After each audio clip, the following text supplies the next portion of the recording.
প্রধানের বিরুদ্ধে দাদাগিরির অভিযোগ আনলেন ঠিকাদারেরা। ঠিক এমনটাই অভিযোগ উঠল মালদহের কালিয়াচক ৩ নম্বর ব্লক এলাকার কৃষ্ণপুর গ্রাম পঞ্চায়েতের প্রধানের বিরুদ্ধে। লিখিত আকারে ওনার কাছে কল রিসিপ্ট চেয়েছি, এখন পর্যন্ত উনি কল রিসিপ্ট দেননি। তাই আমরা চাইছি যে কেন উনি কল রিসিপ্ট দেবেন না, এবং কল রিসিপ্ট যদি না দেন তাহলে যেহেতু আজকের টাইমটা 9 জানুয়ারি থেকে 9 জানুয়ারি 2024 12টা থেকে 3টা পর্যন্ত উনি এখন পর্যন্ত কোনো কল রিসিপ্ট দেননি। যেহেতু দেননি তো ওনার টাইম অনুযায়ী টেন্ডারটা কিন্তু ক্যান্সেলড।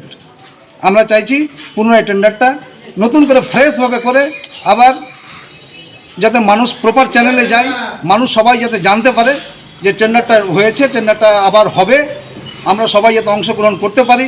এবং উনি আমাদের মত ফারাক্কা দিলেন না, কেন দিলেন না সেটা ওনার ব্যাপার। কি মনে হচ্ছে যে দুর্নীতি করা হয়েছে ক্ষেত্রে? এখন উনি দুর্নীতি করবেন না কি করবেন সেটা তো আমরা বলতে পারবো না।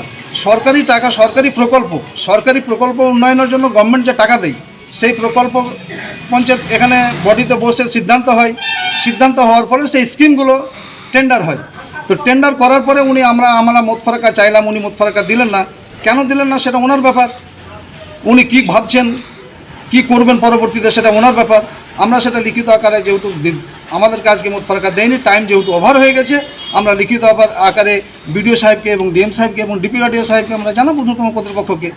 ঘটনার জেরে রীতিমতো শোরগোল এলাকা জুড়ে।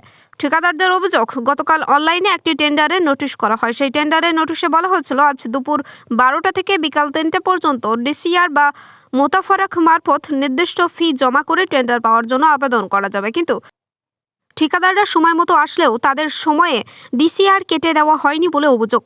তার পাশাপাশি তারা যাতে ডিসিআর না পায় সেই জন্য তাদেরকে বারবার হয়রানি করা হয়। এ নিয়ে বিডিও সাহেবের কাছে লিখিত অভিযোগ জানিয়েছেন ঠিকাদাররা। এদিকে ঘটনার পরিপ্রেক্ষিতে কৃষ্ণপুর গ্রাম পঞ্চায়েতের প্রধান আব্দুল আহাদ জানান, এটা ফার্স্ট কল ছিল, ফার্স্ট কল পর সেকেন্ড কল আমরা করেছি 5 তারিখ।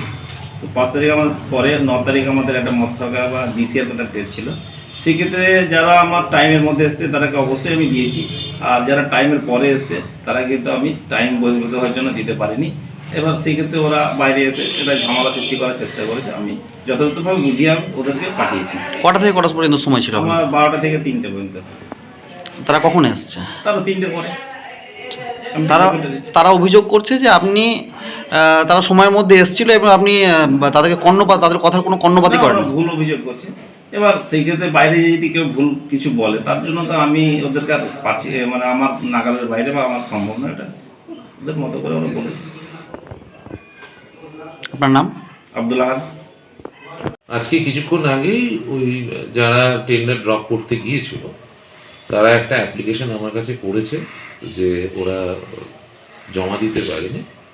তো সেইটা আমাদের যারা টেন্ডারটা দেখেন তাদের সাথে আলোচনা করে একটা কাল পরশুর মধ্যে এনকোয়ারি টিম পাঠাবো এবং তাদের রিপোর্টের ভিত্তিতে পরবর্তী পদক্ষেপ নেব।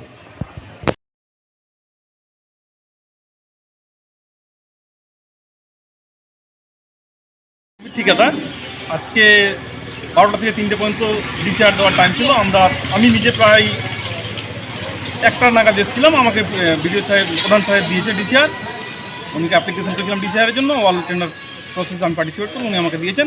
বাকি যারা এসেছিল তাদের সবাইকে দিয়েছে। 3টের পরে যারা এসছে তাদেরকে নাকি প্রধান সাহেব টাইমের বাইরে, যেহেতু সিস্টেম নাই টাইমের বাইরে, তা দিতে পারেননি। তাদের একটা অভিযোগ, আমাদের কোনো অভিযোগ নেই, কারণ আমরা টাইমের মধ্যে এসে আমরা পেয়ে গেছি। টাইমের মধ্যে এসেছি, টাইমের মধ্যে আমরা পেয়ে গেছি। আপনার নাম? প্রধান সাহেব দিয়েছে। আমার নাম আনোয়ারুল ইসলাম, এজেন্সি প্রোভাইডার।